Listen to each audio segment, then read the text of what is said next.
ભાવનગરના બગદાણા ગામ આંગણવાડી અત્યંત જર્જરિત હાલતમાં છે। આંગણવાડી કેન્દ્ર નંબર 5માં છત પરથી ઘણીવાર પોપડા પણ પડ્યા।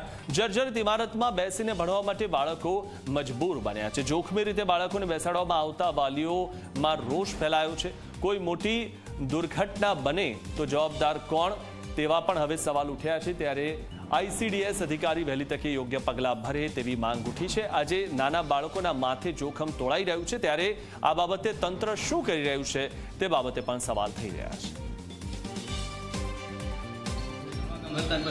આપણે છેલ્લું જે બાળ મંદિર આવેલું છે પાણીની ટાંકીની બાજુમાં, અને ત્યાં બાળ મંદિરનો પ્રશ્ન અમારો એ છે કે આ ઉપરનો પોપડો છે એ હાવ પૂરો થઈ ગયેલો છે, અને મારા ઘરના એટલે મારી વહુ એટલે એ છે કે અહીંયા આવ્યા ત્યારે મારી છોકરીની બાજુમાં હરિયો પડ્યો હતો, એટલે મેં આ પ્રશ્ન ઉઠાવ્યો।